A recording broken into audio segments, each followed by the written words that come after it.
c'è stato un contatto in aria. Nel frattempo vediamo che l'arbitro ha assegnato un calcio di rigore a favore del Partinico. Rossamando contro Giancana, rincorsa breve, tiro, parata, grande Giancana, Cammarata vicino al portiere a coprire lo specchio alla porta, cross teso, palla pericolosamente davanti al portiere Giancana e colpisce a rete numero 5 Perricone. Nessun cambio finora per il Partinico.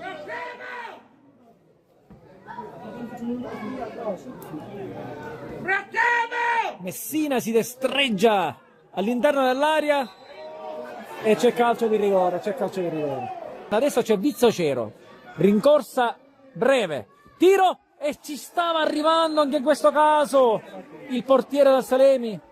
Giancana però la palla a fil di palo è davvero difficile da raggiungere. Praticamente il rigore è battuto benissimo. Benissimo, non si poteva parare questo. È un tiro secco e angolato, non lo prende nessuno. Non si può prendere. Una rimessa lunga. Così è. Palla che finisce dalle parti Calcio di rigore. di Armata. Colpo di È scena. stato cinturato. Colpo di scena, amici sportivi all'ascolto. L'arbitro assegna un calcio di rigore a favore del Salemi per un colpo proibito su Armata.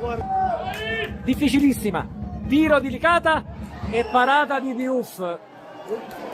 Parata molto bella, ci permettiamo di dire, di Diouf.